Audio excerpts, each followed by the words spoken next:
So we can start, right? Yes. All right.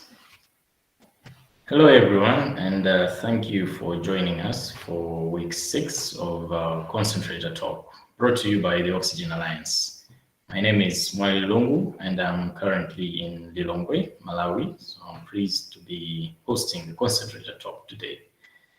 Joining me are my colleagues, Timothy Mtonga and Amapreet Rai.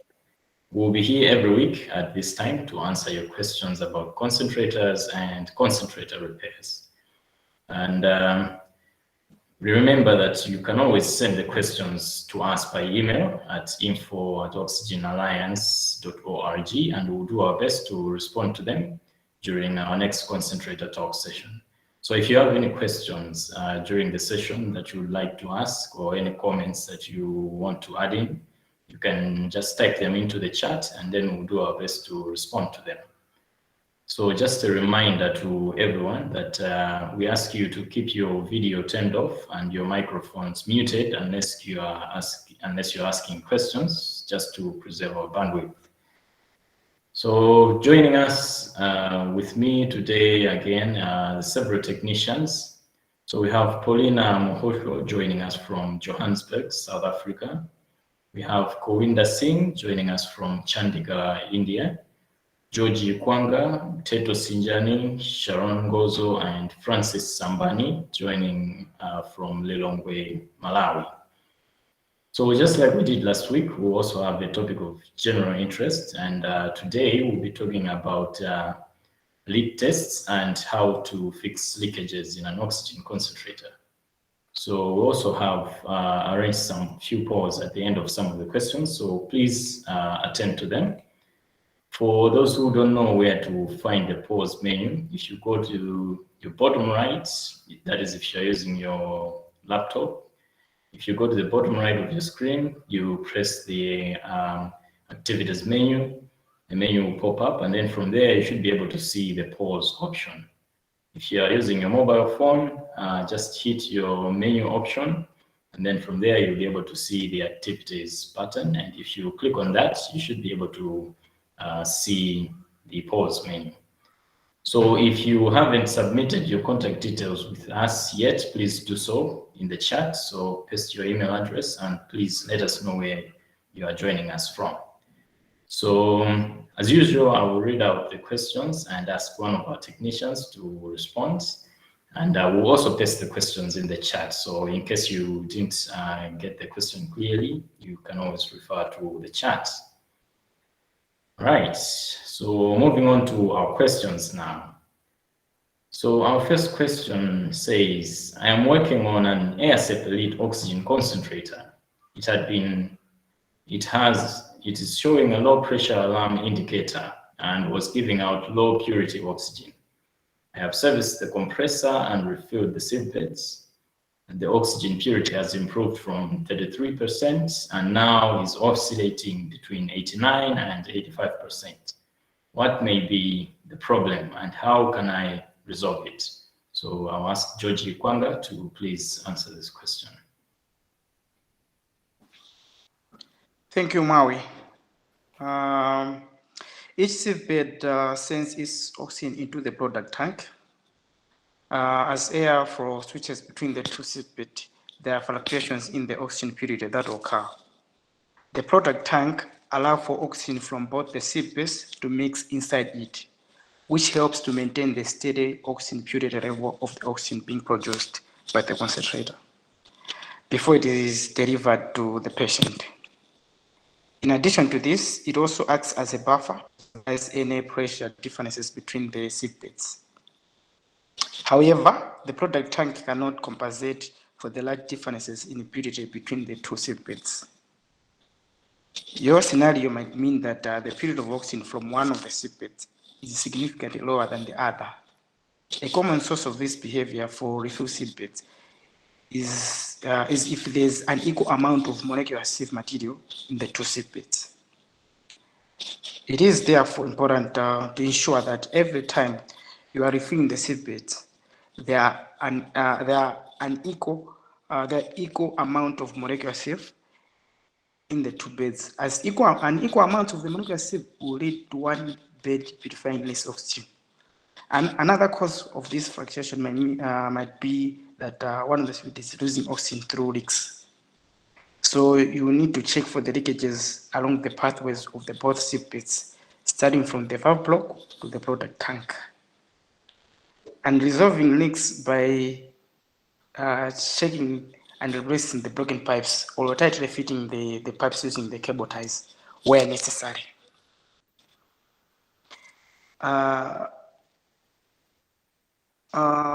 This can also help to solve the problem. Generally, just check for the leakages along the whole path, but along the path of oxygen, and they will reduce the period of oxygen. Thank you. Thank you very much, George. So if we have any follow-up questions or comments on the answer that George has given us, please raise your hand or just unmute your mic and then you can add on to that.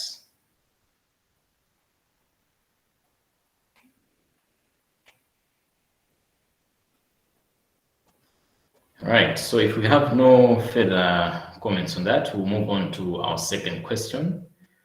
So the question says, I have an oxygen concentrator that I am working on and the compressor keeps shutting down periodically. What may be the problem with this concentrator? So I'll ask Francis to please take up this question.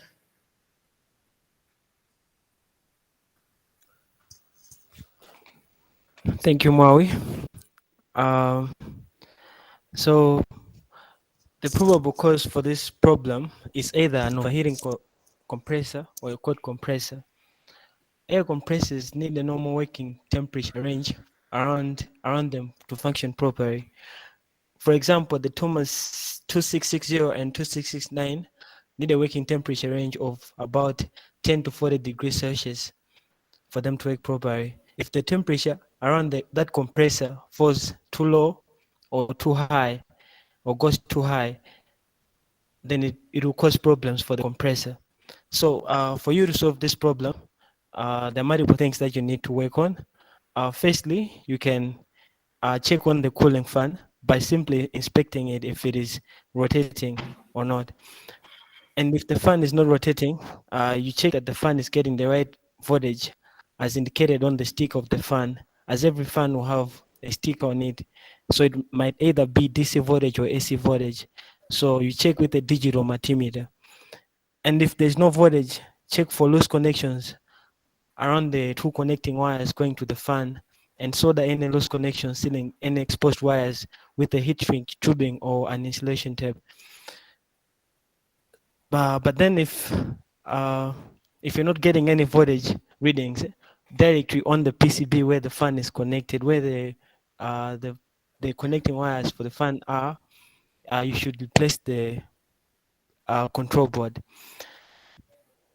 But and also if you're getting the voltages, but then the fan is not rotating, then you need to replace the fan.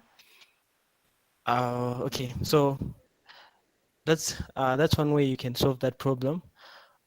The other way would be for you to look at the thermal switch. So for you to check the thermal switch, if you see at the graphics there, we have an example, an image of a thermal switch from an ASEP concentrator. So you need to check the continuity of the thermal switch using a digital multimeter and by putting it on the continuity setting. So a thermal switch will normally be open, as in it will be it will normally be closed. It will be continuous under normal working conditions, and then it will also be closed if the temperature is too high. So if your thermal switch is compromised, it will be an open circuit. So if you use a digital multimeter, it will not be continuous. So if your thermal switch is compromised, you need to replace it. But then if everything is okay, then you need to check the condition of the internal tubings to ensure that there is no restriction to the air passage, to the airflow. And if after you check these three and then the problem is still there, you have to look at the start or run capacitor by measuring the capacitance of the capacitor with a capacitance meter. So capacitors are electric devices that get an electric motor running at startup by providing a jolt of stored electrical energy. Or also, in this case, since they also run capacitors, they may help to keep the motor running once it has started running. So if the capacitor has failed, the motor won't start at all. So if you check the capacitor and you find that the capacitor isn't giving you the right microfarad readings as indicated on the capacitor, you should then replace the capacitor. This will solve your problem. Thank you. Thank you very much, Francis. So Francis is one of our Open02 crew chiefs. So he manages one. So today he's joining us as one of the technicians. All right. So if we have any questions or comments on the explanation that he just gave, please, the floor is open. I see a hand from Ivan. Yeah, thank you, Wambi. I just had a follow-up for Francis. When you are checking the capacitance on that capacitor, do you advise that we first disconnect it from the entire circuit, or we can test the capacitance while it's in the circuit? Because I've noticed sometimes it gives fluctuating readings. Thank you.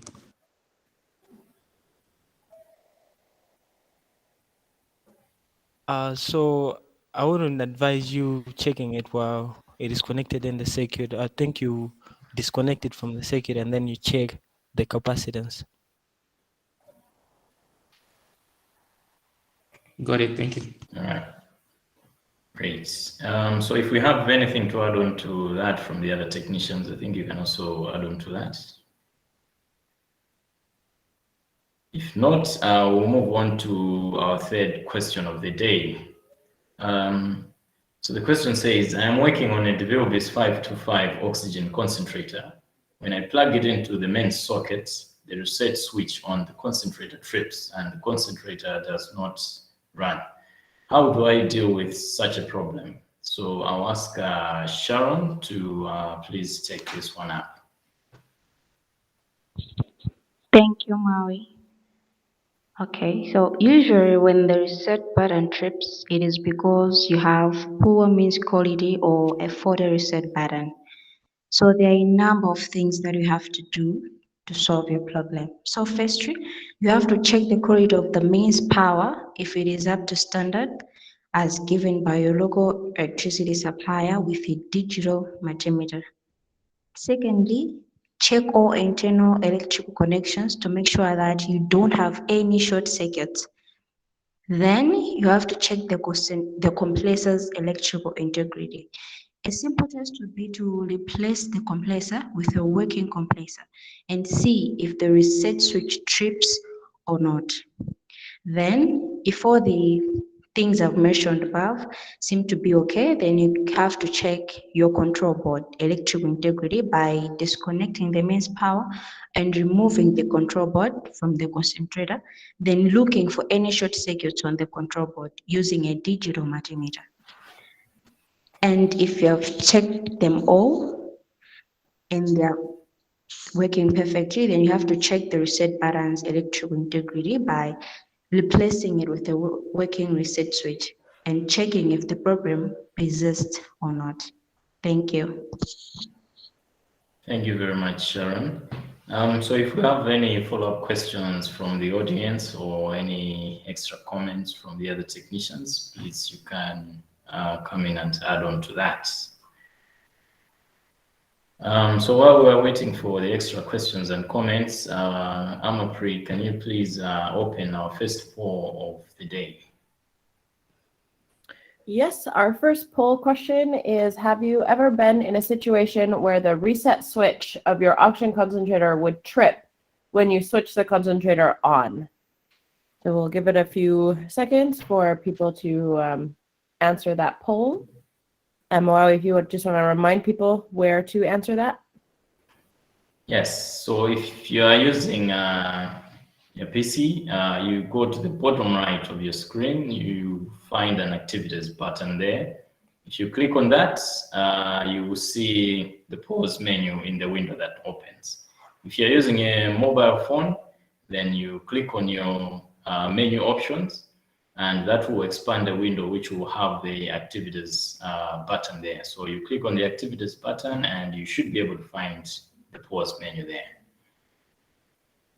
Thank you. And it seems like mostly everyone has seen this situation happen before.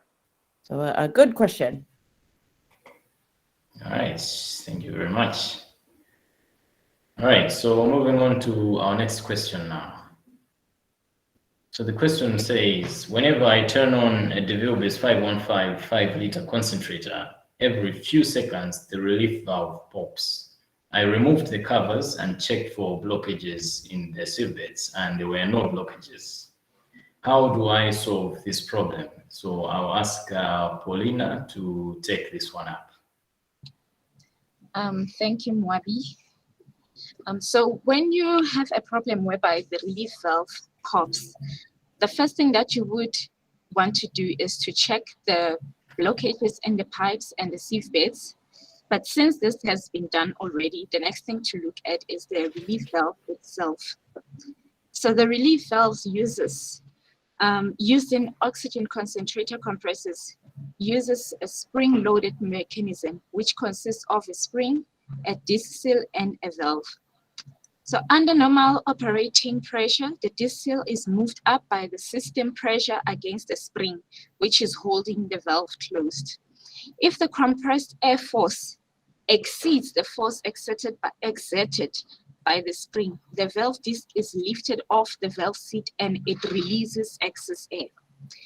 Dirty, damaged seal, or a valve damage could cause damage to the relief valve, making it to pop before reaching the set pressure. So the solution to this problem would be to replace the valve with a new valve. Thank you, Mabi. Thank you very much, Paulina. So if we have any follow-up questions on the explanation she just gave, please raise your hand. And if we have any extra comments from the other technicians, you can also add them to the explanation.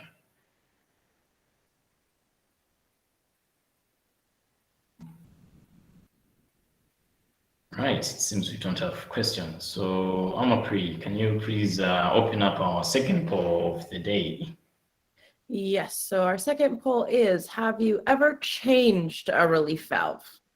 We'll give it a few seconds for you to answer that question.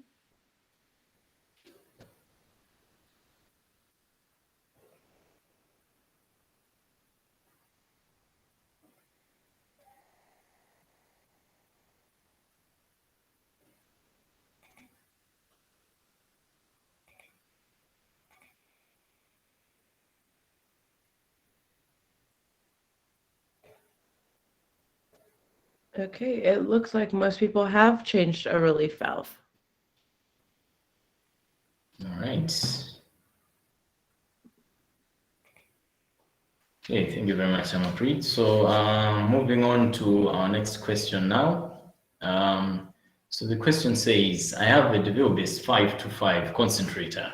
When I connect an oxygen analyzer to check for purity and flow rates, I get a flow rate of 5 liters per minute on the concentrator flow meter and 5.5 liters per minute on the oxygen analyzer. What could be the? So I'll ask George to take this one up. Thank you, Maui. Flow meters found in oxygen concentrators are used to regulate the flow and the volume of oxygen gas going to the patient. Ultrasonic oxygen analyzers are capable of measuring oxygen gas flow rate in addition to being able to measure oxygen gas purity. When a flow meter is used together with an analyzer to measure a flow rate and the analyzer is showing higher reading than the reading on the flow meter, it is because the pressure of the oxygen gas from the product tank is less than the recommended pressure, which is 8.5 psi. To reflect the problem, adjustments have to be made on the pressure regulator. A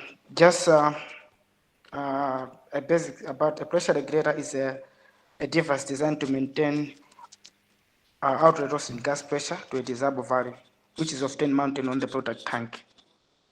To do this, connect a pressure gauge or an oxygen analyzer, which has a pressure sensor in it, and adjust the pressure on the pressure regulator to the recommended values of 8.5 psi for the developed 525 concentrators. For other models, the recommended pressure values are indicated under the oxygen concentrator product specification. As Oxygen Alliance, we managed to come up with a list of pressure settings for the different concentrator models we have in our library. So as you can see in the graphics there in the table, for airset 10-liter model or 8-liter model, the pressure setting for the pressure regulator is 20 psi. For airset 5-liter model, the pressure setting is 8 psi.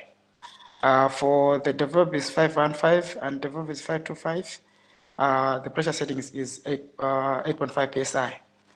And for J5 model, the pressure setting is between 5.8 to 10 psi. Thank you. Thank you very much, George.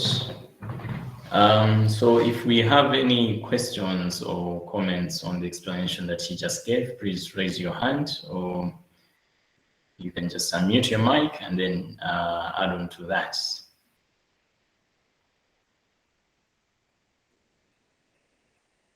Again, just a reminder to all of you, those of you who are joining us for the first time, welcome you to the Concentrator Talk brought to you by the Oxygen Alliance. So we are here every Thursday, and please, if you would like us to add you to our mailing list, paste your email address in the chat, and we'll add you to our mailing list. Also, just paste where you're joining from so that we also know. All right, so moving on with our questions. So the next question says, I have come across a Developis 525 drive that looks almost new but shows low oxygen light. Upon troubleshooting, I found out that the product tank contains water. What can be the cause of this, and how can I fix it? Francis, can you take this one up, please? Thank you, Maui. So this seems to be a common problem in the Developis 525 drive. Okay, so to answer this question, one of the parts of an oxygen concentrator is a humidifier bottle. Humidifier bottles on oxygen concentrators are used to increase humidity or moisture and decrease dryness of supplemental oxygen during therapy. When a concentrator is switched off, there is back pressure. This allows water to travel from the bottle to the inside of the concentrator.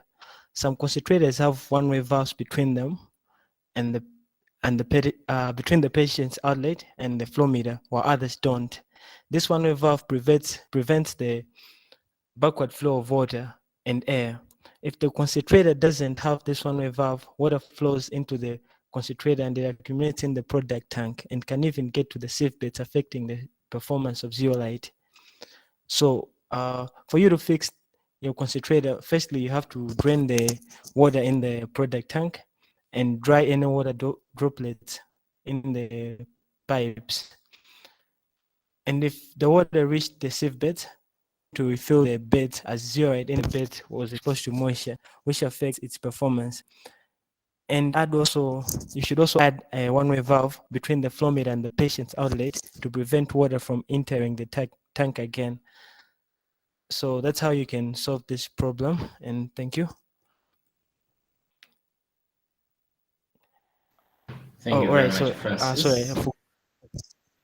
Yes, go ahead. It's okay, it's fine. I wanted to talk about the one-way valve on the graphic, so it's fine.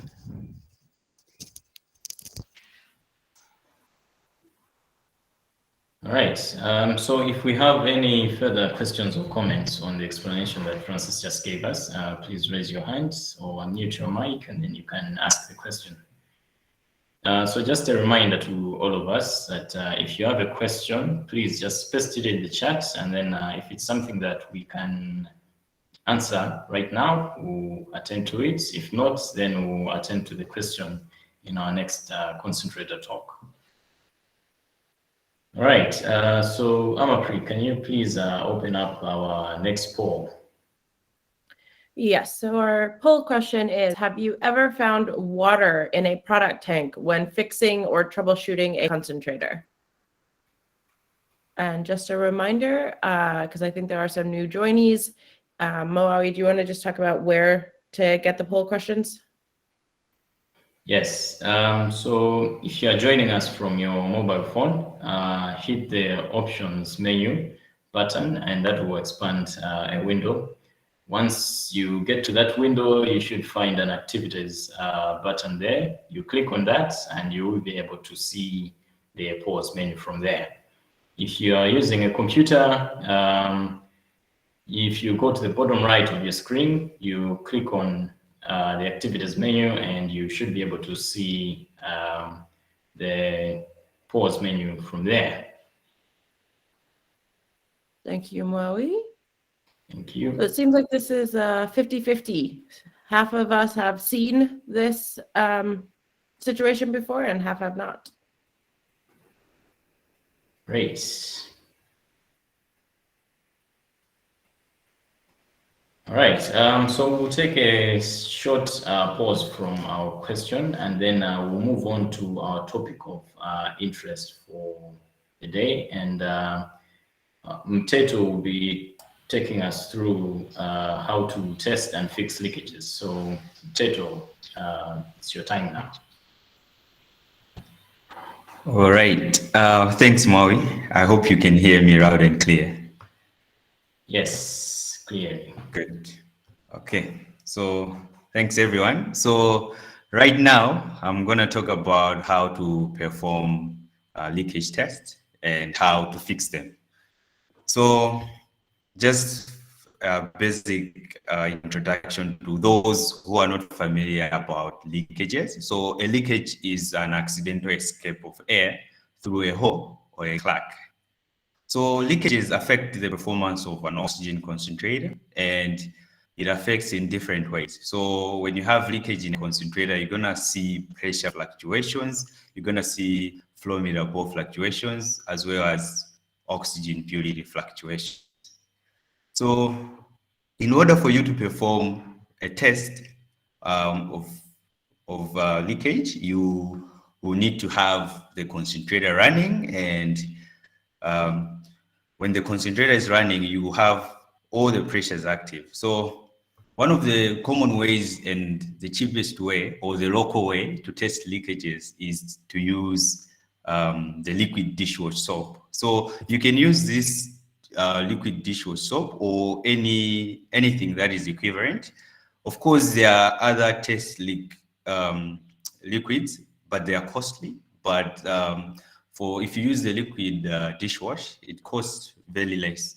So we actually chose the liquid one because it completely gets diluted when you introduce water to it. So all you need from the liquid dishwash soap and forming the soapy water, you need just the foam itself. So the foam, when you apply wherever there's leakage, you're gonna see bubbles.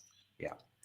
So there are, if Amapi, you could move on to the next slide, there are different leakages you will come across on an oxygen concentrator. So I'll just talk about the 7 common leakages we have come across. So the first one is the sieve bed leakage. So a sieve bed is a canister that has zeolite inside, and when the concentrator is running, there's like some pressure inside, around 25 psi, even 20, a range of 20 to 30 psi, depending on the model of the concentrator. So the sieve bed is sealed using an O-ring. So if the O-ring gets damaged or it loses foam, let's say when you're refilling the bed, this can introduce leakage.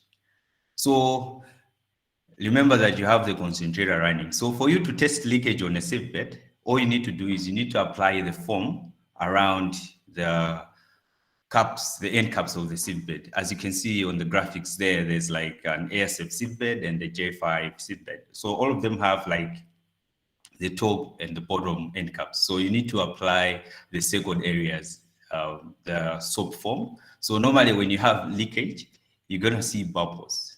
So sometimes it might be that when you're closing the seedbed, you didn't close it very well. So you just have to fix that. Or sometimes maybe the O-ring is damaged. So all you need to do is you need to replace the O-ring with a new one. Yeah, so just measure the dimensions of the O-ring and then you can literally get another one.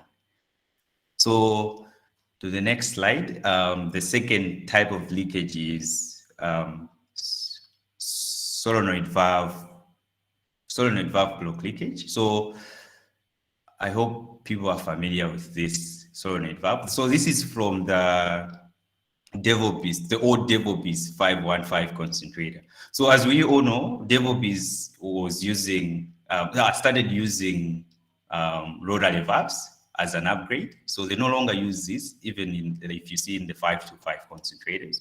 So these valve blocks, the one you are seeing here, has a seal on the metal connection there. And when the seal gets damaged, the valve block actually leaks. So applying some soap foam around that area can help you detect the leakage. So just an important note, you need to know that water can damage electronic components. So whenever you're applying like the soap foam around such components where you see wires coming out, you need to be very careful because you might damage the components, electronic components. Yeah, so when you see that, when you see bubbles that the thing is leaking, all you need to do is you need to apply, all you need to do is you need to replace the seal itself. So you can literally replace the seal and that will solve the problem. Sometimes you just have to replace the whole valve block if you have one that is idle somewhere. So moving on to the next slide, the other type of leakage is the connector leakage. So oxygen concentrators common type of have common types of connections. So I guess most of you are familiar with this. So the first one is the threaded connection. A good example would be an ASF where you have the compressor and you're joining with the valve block. So this requires you to add like some thread tape in order to have a tight seal. So if you just connect the male and female connector without the thread tape, you can literally have some leakages around it. And the other type of connection is pushing the middle there.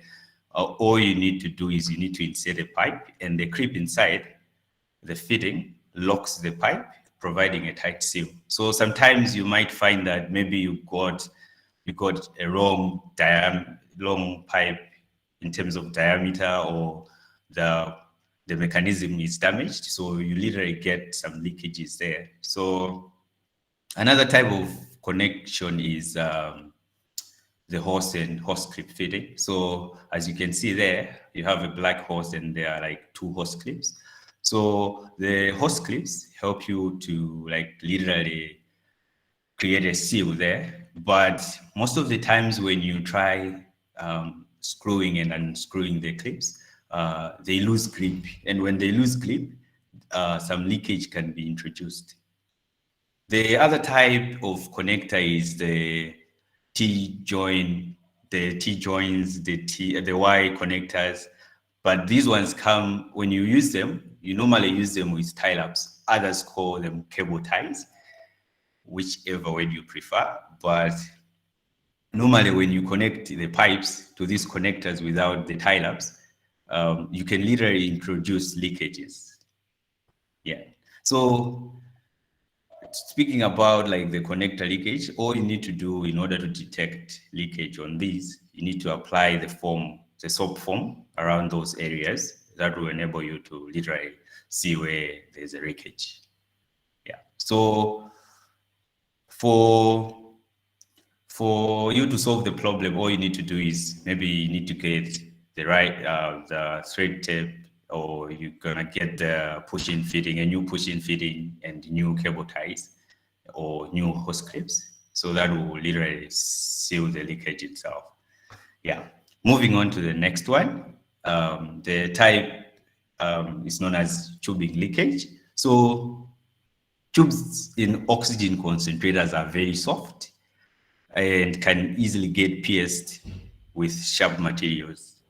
And this introduces leakage. So let's say you're working on a concentrator, you're fixing it, and then you accidentally run a knife there or a sharp flat screwdriver. You can literally pierce the tubes. So you need to be very careful. So, and sometimes talking about tubes, we have come across concentrators that have rotten tubings. So whereby whenever you try and touch or bend the tubing itself, it literally breaks. So this also introduces like some leakages. So in order to fix these types of leakages, all you need to do is you need to find a good quality tubing, and then that will fix the leakage. Yeah. Moving on to the fifth one is the product tank leakage. Yeah. So there are different types of product tanks depending on different models of oxygen concentrators. But the tank you're seeing on the graphics right now is from a J5. So the J5 has end caps. The product tank itself has end caps on both sides, and these end caps create a seal by the use of the same O-ring, like the O-rings in the Sieve bed, just different dimensions. So this creates more like a tight seal. So all you need to do is you need to apply soap foam around the product tank. So remember, the concentrator is running and there's pressure in the product tank. So whenever there's a leakage, you're gonna see like some bubbles around wherever you have leakage. So in order to like fix the leakage itself, all you need to do is you can replace the O-ring, or sometimes you need to check very carefully, because when the O-ring doesn't sit properly, it creates leakage. Yeah, so basically that's it about the product tank leakage. The other one is the pressure regulator leakage. So if you could move on to the, yeah. So the pressure regulator itself, it's designed to be sealed. So it's not meant to like release air, but just control the pressure itself. So a broken pressure regulator will allow air to escape.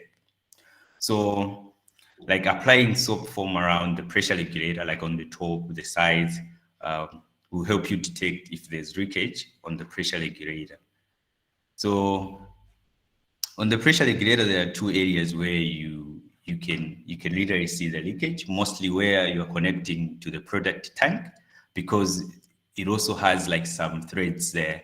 So in order to fix the leakage from the thread side, all you need to do is you need to put some thread tape in order to increase the thickness so that it's tight seal. But if the leakage is coming from the top side of the regulator, I would recommend that you replace it, because sometimes the plastic gets broken and you can literally glue that because pressure is running around and you can push away the glue itself. Yeah. So if you have a broken one, just replace with a new one, and then don't forget to add some thread tape when you're screwing to the product tank. Yeah. The last one is the flow meter leakage.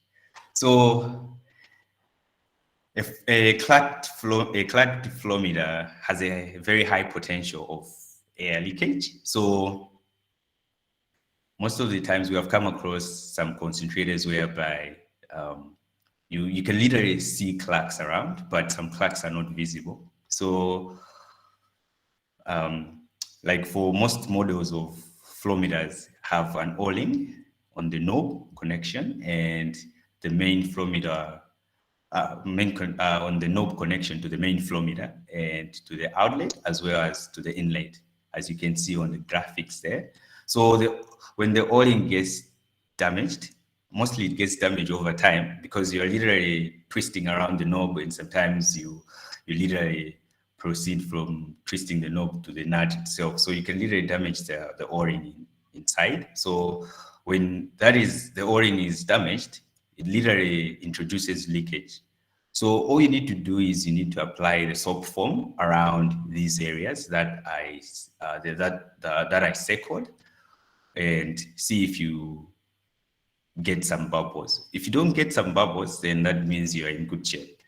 So one way to solve the problem if you see leakages is getting new O-rings for the places where there are O-rings. These are like small, very, very small O-rings.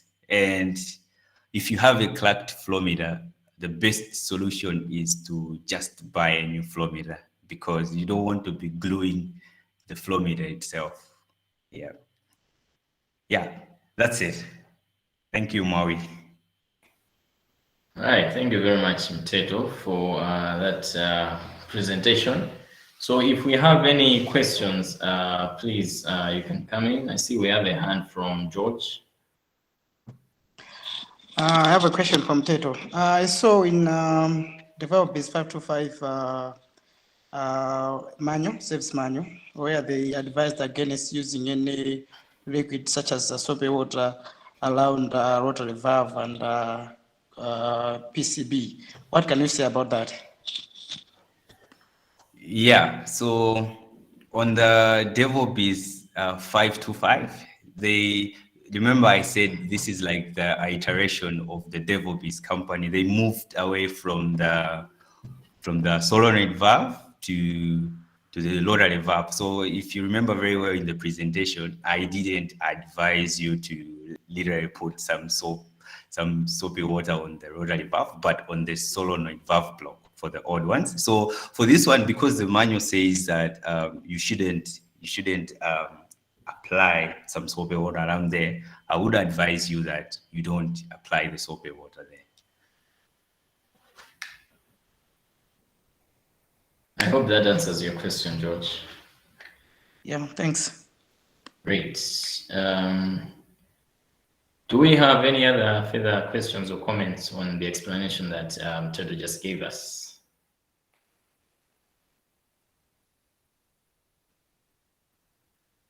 All right, I see we have no further question on that. So just a quick reminder to everyone, you can also suggest some of the topic of interest that I see we have a hand from Teto. Yeah. So I just wanted to add on that remember that whenever you put some soap foam, when you are done, you need to have a waster and just wipe everything, because you might damage electronics if you have the water running around the concentrator itself. Yeah, thanks. Great, thanks. Yeah, so I was saying it's just a quick reminder to all of us that you can also contribute to this topic of interest. So you can suggest a topic that you would want us to talk about, and you can always send that through our email address, info@oxygenalliance.org, or you can just paste it in the chat, and then we'll keep track of it, and then we'll prepare a presentation of the suggested topic in our next concentrator talk. All right, so moving on with the questions. So our next question says, I noticed at our facility that when we use an oxygen analyzer on a concentrator, we get the accurate readings. And when we try to use the same on cylinders or any oxygen source with high flow, the purity display on the interface starts fluctuating, and no true results are obtained. Any ideas of which analyzer is recommended? So we got this question last week in our previous session, and it came from Charles Kapalamula. So I hope you are here, and I hope we'll give you the best answer. So Sharon, can you please take this one up? Thank you, Maui. Okay, so this is a common problem with both handheld ultrasonic oxygen analyzers and electrochemical oxygen analyzers when used on high flow rate oxygen cylinders without satisfying operating conditions. So handheld ultrasonic oxygen analyzers utilize differences in upstream and downstream ultrasonic velocities to detect oxygen purity and flow rate. And each ultrasonic oxygen sensor inside the analyzer has a range of flow rate and operating pressure where it works best, and the range is often indicated on the sticker at the back of the analyzer or user manual, as you can see on the graphics. And high flow rates or out of range flow rates will lead to displays of inaccurate oxygen impurities as well as flow. Electrochemical-based oxygen analyzers also have recommended operating pressure and flow rate at which they work best.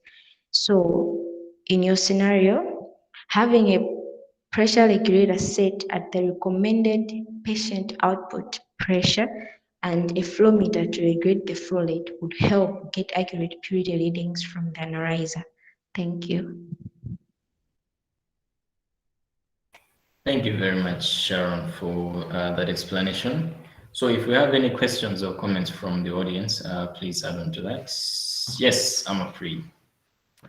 Yes, I was just going to add on, talking about the second part of Charles's question here. So some of the common brands internationally are the MaxTech or Salter Labs. And both of these companies produce an ultrasonic or an electrochemical analyzer. These are intended to be used only with the oxygen concentrators. So for both of these analyzers, they measure pressure and flow rate along with the oxygen purity. And the MaxTech UltraMax analyzer is rated up to 50 psi in pressure, and the Salter ProCheck 2 is only rated up to 25 psi. So these two models are some of the most common ultrasonic analyzers that are used today. I think Charles was trying to use these types of analyzers for cylinders. So I think that can cause a little bit of a problem, because if a cylinder is not being used with a regulator that's reducing the pressure below 25 or 50 psi, these analyzers will not work as they're intended to work. Most oxygen regulators only regulate the pressure to 50 psi and not lower than this. So this can also be causing some issues when you're trying to use these types of analyzers with cylinders or oxygen that comes from like a wall outlet. So Charles or anybody else who has faced this problem, if you can share more information with us on the cylinders that you're trying to test, we can try and attempt to suggest some future solutions. And I would just add on to that usually cylinders are filled with oxygen from air separation units or from PSA plants. So if it's an air separation unit, purity is rarely an issue to be concerned about, just because of the way those facilities produce oxygen. PSA plants, it's a little bit different. So if you can, or anyone who has experienced this issue, if you can share with us some of the concerns or how that oxygen is being delivered that you're looking to test, we can suggest some options. And then furthermore, I think Charles was having some issues with trying to buy an oxygen analyzer. So if you are looking to buy one and cannot find a high quality one locally, you can contact Sanrai, and we'll put the email in the chat. And if you're looking to build an oxygen analyzer, which OpenO2 has developed, you can do that. It's a fraction of the cost of purchasing a new one, and you can contact OpenO2, and we will share their email address as well in the chat. Thank you. Mauro, you are on mute. Okay, sorry. So thank you very much for that explanation. Charles, if you're here, I hope that answered your question. If it didn't, I think you can further ask more questions, and then we'll see how to help you. So we also had another question in our previous session. So the question came from Wage Ison. I'm not sure if he's on the list. I was trying to check. I wasn't able to see him. So the question said, recently I came across an oxygen concentrator of 30 liters per minute. The noise level was about 60 decibels. Is there a way to silence it since its noise level is unbearable for end users? So I think, Wade, if you can just share your email with us so that we ask a few more questions for clarity on your question, and then maybe we can see how to help you from there. All right, so reaching this far, I don't know if we have any further questions and comments from the audience, but this brings us towards the end of our oxygen concentrator session today. So we'd like to thank all of you who joined us today for participating in this concentrator talk. Remember that we will always be meeting here every week, same time. So if you have any questions, please send them to us in advance through our email that's pasted in the chat, and then we'll do our best to answer them. Be sure to also visit our website, Amapri, if you can also paste that in the chat.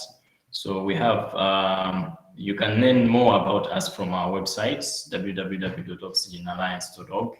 And then we also have a YouTube channel. So all the recordings of the previous sessions that we have had have been posted there. So please visit our YouTube channel. If you just search Oxygen Alliance, you should be able to find it. And don't forget to subscribe to the channel. So those of you who haven't shared your contact details with us yet, please do so in the chat so that we can add you to our emailing list. So that's all from me. I'm not sure if you, Amapri, you have anything to add on before we finish. Just thank you to everyone who's joined. I think we have some new faces here, so we really appreciate your attendance. We hope this has been useful. Please do share your email addresses with us. We like to keep you informed if there's any opportunities for biomedical teams across different countries, or if there's obviously concentrator talks, and if you have any questions on that. So stay in touch with us, and we hope that you found this useful. And then just a reminder as well, if you have questions, if you have a topic that you would like to have covered, you can share that with us now. You can put it in the chat, or you can email us later. And thanks, Ivan, for your kind words. And that's it for this week's Concentrator Talk. Thank you very much, and we'll see you next week. Bye, everyone. Bye. Bye. Thank you. Bye. Bye.